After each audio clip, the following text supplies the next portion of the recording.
Good evening, everyone, and welcome to the January DSM conference call. We are going to pick up right where we left off in November. I hope you all had a great holiday and a very, very happy new year.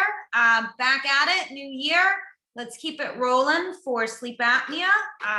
As we know, number one sign of sleep apnea is absolutely snoring. If you missed part one, please log into your client portal if you're a client, or if you want to learn a little bit more. Do not hesitate to reach out to us via email or our website, dentalsleepapneatraining.com. And then with no further ado, Dr. G, take it away, part two. Okay, well, thank you, Nicole, and that was very, very nice wishes to everybody, and I echo that. Our talk is about snoring, that snoring is never benign. And we finished up our first half of the talk talking about how that loud chronic snoring causing irritation and swelling, inflammation in the oral tissues also affect the internal carotid arteries and are associated with transient ischemia attacks. So we wanted to stress that even though snoring, in popular culture is a funny thing, and certainly the Three Stooges really had some funny bits with that, it is never benign. And I want to go over now, get into this a little more detail. And then we'll also finish up on how, even though you may have a case, a patient who wants treatment and their apnea-hypopnea index, or AHI, is even under 5 or very, very low, between 5 and 15, how oftentimes you're still going to get paid. And I'll talk about that a little bit as well. So let's get things rolling. Airway anatomy. So this is a great slide. I mean, it's a little wonky, but I want everybody to kind of get the idea of what they're looking at here. And in order to do that, I think I'll make some highlighters going. So here's my highlighter. So first, let's talk about the normal airway. Okay, so normal airway, a normal amount of soft tissue, a normal enclosure for the airway, and the airway size during sleep. Of course, even with a normal soft tissue, there is going to be some lack of tone of the dilator muscles. So the airway there will be smaller during sleep, but as you can see, it doesn't completely occlude enough to result in snoring or an apnea. Now, let's look at obesity. This would be soft tissue being abnormally large neck. We talk about that being a primary clinical sign of somebody who has sleep apnea is neck circumference. That person may have a normal mandible, normal airway size, but because of that excessive tissue, that pressure from that tissue will then cause the airway to collapse, as you see here. Now, what about people who have a small upper and lower jaw? Who is that? We'll show you a picture of what that person looks like. Basically, they're the long face, no chin type of person. They can be have normal soft tissue because they're not obese. However, their airway is abnormally small. As you can see here, this airway compared to normal is smaller, and therefore it requires a lot less external pressure, a lot less tissue pressure in order to close the airway. So normal sized person can have sleep apnea because their airway is anatomically smaller than it should be. Now, if you add obesity to a small maxilla and mandible, now you really got problems. So here we see right here that you can have, common presentations for snorers and apneics. They can have obesity, or they can have skeletal restrictions. So we see here that Oliver Hardy has a normal sized jaw, normal profile, etc. However, he's obese. You can see the large neck, and so he is prone to sleep apnea. Where Stan Laurel, on the other hand, not obese, normal sized neck, but you can see that long chin and smaller mandible, smaller maxilla. He too is prone to snoring and sleep apnea. So we're talking about this recessed maxilla and mandible, and that's what we're looking at here. And you can see there's a steeper mandibular angle, lack of chin and a longer face. And you can see the normal versus the OSA patient in a non-obese situation. Now, here's one where we're adding obesity to the mix, and I think you get the idea. Also, when you observe your patients, you're going to see this forward head tilt for people who do have chronic sleep apnea and have chronically occluded airways. So this particular person is not able to breathe nasally very well because they've had a lifelong problem with allergies, basically. And therefore they had this long face development because they didn't have good oral posture. We talked about that before. Good oral posture, lips together, teeth slightly apart, tongue completely filling the oral cavity all the way up to the hard palate. This person obviously cannot do that, and in order to get enough air, they tend to tilt their head forward, and that's what we're talking about. And the technical term for that, as you see there, craniocervical extension, but I think we just call that a forward head tilt. What are decibel levels? When you're talking about snoring with your patients, particularly if you're using a home sleep apnea testing device that does measure loudness of snoring, you want to know something about decibel levels. This is a table taken right off the internet. I think the loudest recorded snoring, Nicole can correct me if I'm wrong, but I think it was over 90 decibels, which is what you see there, a lawnmower. That's 93.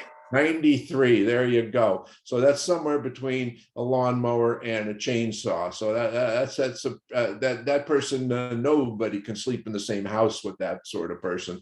But you do want to put the decibel levels in context. So what can you expect from an oral appliance, from a properly constructed, custom-made device for sleep apnea? It's going to help snoring. In fact, properly designed devices will eliminate loud snoring in 90% of the people who get them.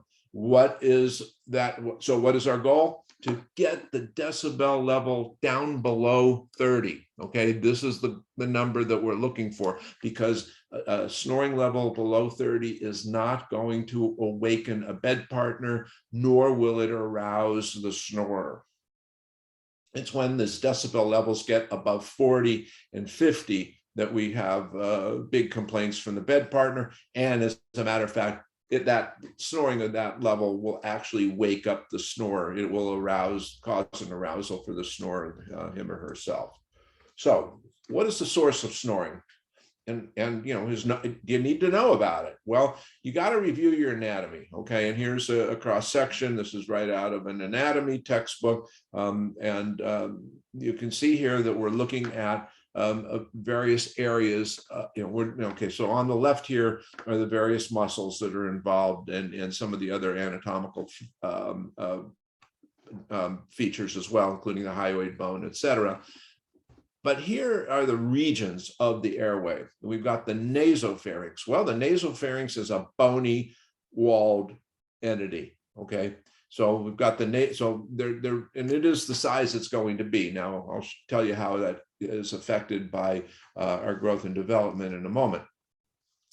The velopharynx and oropharynx are the parts of the airway that are where the anterior wall is soft palate. And this is this area here. So you've got the uvula and the soft palate, and then you've also got the tongue.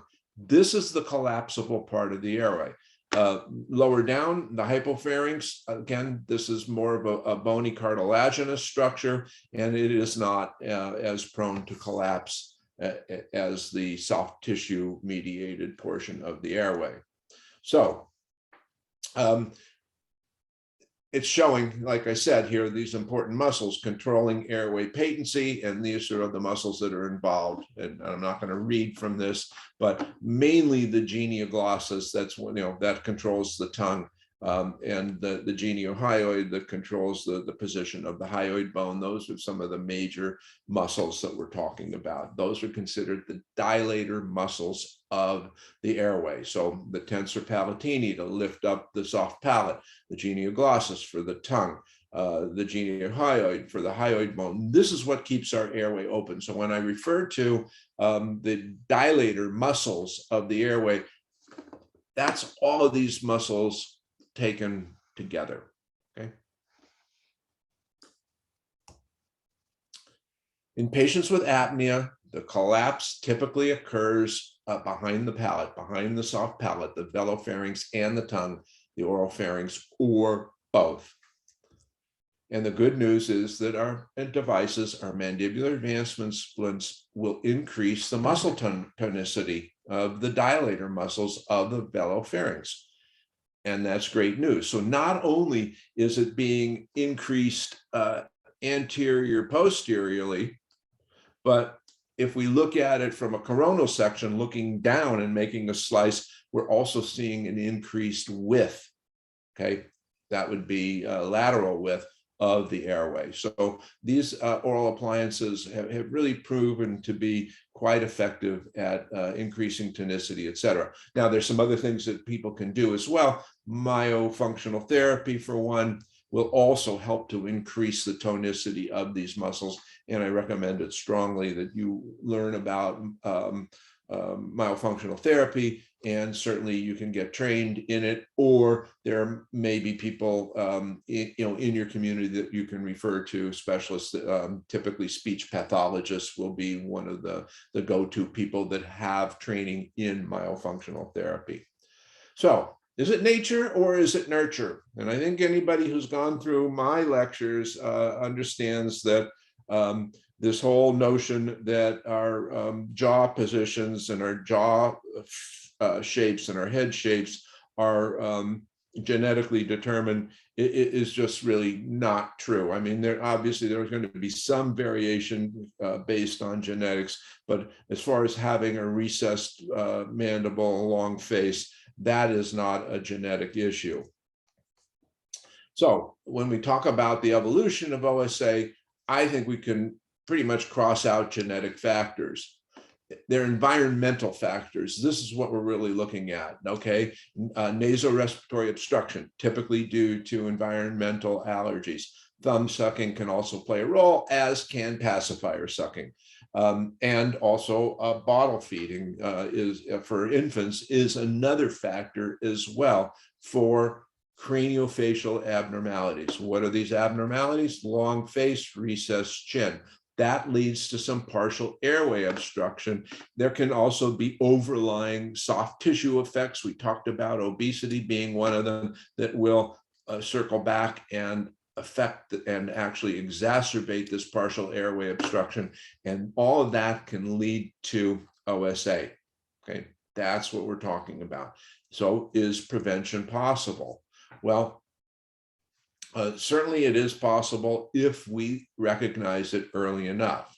So this whole functional matrix theory of facial growth, and it's nothing new. I mean, this was published in 1968, and this was a lecture given at the American Academy of Dental Sleep Medicine by the Sydney group by Peter Sestouli, that the genetic control is expressed outside the skeletal system, and the growth of the face occurs as a response to functional needs. If you can't breathe through your nose, you got to breathe through your mouth, and so your face is going to be affected accordingly. Okay, and so then the rest of the growth is also mediated by soft tissue, and the oral and nasal capsules. They're really responsible for the change in volume and the spatial location. So it's all about oral posture, and you can't have good oral posture if you can't breathe nasally. Okay, it's just that simple.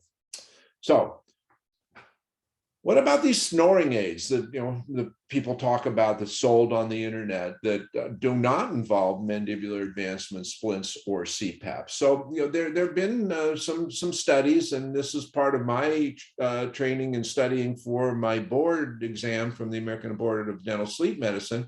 But this particular study They looked at 3 different non-invasive treatments, okay? The oral spray lubricant, the nasal strips, and then a head positioning pillow, okay? Common non-invasive treatments that one can pick up off the internet, and all you have to do is type in snoring non-invasive treatment, and the companies are all over the place trying to advertise their wares. So it was a prospective study, which is a great, that's a good study, a prospective study. That means that they get the subjects, they randomize them, and then they blind the evaluators. And then, because they can't double blind, obviously the subjects are going to know what they're getting, and then they do a clinical trial. So this is a pretty strong evidence is what I'm trying to get at. And so how did they measure it? They used objective acoustic snoring analysis, basically, microphone, and then they had questionnaires for the patient and for the bed partner. 40 snoring patients, they were using this digital recorder collected at home over a period of a week, and here are the results. No objective nor subjective benefit to the use of these tested treatments. And they also looked at various parameters that, for snoring, palatal snoring, the loudness, the average loudness, et cetera, and nothing, none of these had a significant effect on any of that. So there's really no great value to any of these. And you need to really stress to your patients that if they proceed with oral appliance therapy, that take it to the bank, you can count on an elimination of loud snoring 90% of the time. Now, who may not be, who are the other 10%? Because, probably kind of like to know, at least so that you can warn somebody that, hey, you might be in the 10%. And that would be a very obese patient that has non-positional severe obstructive sleep apnea. I don't think you can expect miracles with that patient on any of the parameters that we might mention, or measure, including obstructive sleep apnea. And I think we all know that. So I'm going to conclude with a little bit of hope. Okay. Medical insurance, they are getting, somewhat sticky, but what if no OSA is present? Okay, will insurance pay? And, this is common and actually, somewhat mystifying for a lot of our clients and a lot of dentists, period. So this was a client of mine. Look how old this is. This is back in 2012. So we're talking about, it's going on 10 years ago. He did a home study with his MyAries unicorder, and his overall AHI was only 2. Well, the RDI was 7. Okay, so remember the Medicare guidelines, because as goes Medicare, so go the other insurance companies. Well, Medicare guidelines are if the AHI or RDI is between 5 and 15, and neither of them is over 15, then in order for this to be a covered benefit, a comorbid condition must exist. So you got to look at that. And this particular patient was on blood pressure medication. So he had a valid comorbid condition. Also, his Epworth sleepiness score was around 12 or 13. And 10 or 11 is the cutoff. If it's over 10 or 11, that's considered abnormal. Okay, and here it is, 12, all right? I was wrong. I was trying to go from memory 10 years ago. He didn't have hypertension. All he had was an elevated Epworth score, okay? And he had some observed apneas, but he definitely had an elevated Epworth score. As a matter of fact, he told me that he would have to oftentimes pull over, when he was out, working in the field. He's actually our sales rep for Brasseler. And for many, many years, and he's since retired, moved to Arizona. But he reported, he'd have to pull over, and take a nap, because he would have quite a big region of Southern California. I think he had Santa Barbara, Ventura, Los Angeles, and Orange, and San Diego County. So he had a pretty big region. And because his Epworth score was 12. We were able to get paid. And this is what I was talking about. This is the Medicare guidelines that we were talking about. So if either the AHI or RDI is over 15, you're good to go. But if neither are over 15 and either of them are between 5 and 14, then we need to see this comorbid condition. excessive daytime sleepiness. It could also be mood disorders where they're taking medication. Diagnosis of insomnia would also qualify. A lot of the insurance companies are really looking nowadays for hypertension. That often is the big sticking point. And if there's no hypertension, many times they're denying, and I have to do a peer-to-peer argument, which will typically win because we can cite the Medicare guidelines and write a letter accordingly. Okay, so clinical guidelines, the last time they came out was in 2015. We're hoping to see them repeated in 2025. I'm not sure how that's going to be done because of some changes in administration between the two academies, the Physician Academy, American Academy of Sleep Medicine, and the American Academy of Dental Sleep Medicine. So we're not sure how that's going to come out, but we were grateful to have these guidelines come out in both in 2005 and 2015. This is an important review article for any dentist treating sleep apnea to follow and to look at. And this was from the Journal of Dental Sleep Medicine. And again, a review article reviewed and worked on by experts at many centers throughout the country, and academicians being able to look at the primary literature and really parse out what is real and what is not so strong in terms of evidence. And here it is, for the first time ever. We recommend that sleep physicians prescribe oral appliances rather than no therapy for adult patients who request treatment of primary snoring without obstructive sleep apnea. And that's a standard, meaning standard of care. So, and that's huge. Now, hopefully, the insurance companies will realize that, hey, they've got to get on board and start offering coverage and not have such a restriction for coverage when we have patients who maybe do not have an AHI or RDI between 5 and 14, or if they do, those patients don't have the comorbidities that Medicare now requires. So we can hope that there'll be some changes, down the road, and that sometimes those changes sometimes can take 10 years before we see them. The other thing is that the recommendation is that oral physicians consider oral appliances rather than no treatment for patients who refuse CPAP. And that doesn't matter whether that patient has mild, moderate, or severe. Now, you have to be careful as a dentist if you use your own testing equipment and you get a patient back that has severe obstructive sleep apnea. You probably you better be a little bit careful. Now, certainly you can consult with the physician, and if the physician does recommend the oral appliance, then you can go ahead. But also know that if you have a patient that has an AHI or an RDI over 30, Medicare guidelines would require that patient to try a CPAP first. And most of the insurance companies are going that way as well. So I think we're getting close to the end here. I think that what we're showing here is that patient that had the the mild condition, and here we're seeing that we were paid. Okay, this was the examination. We got paid $235.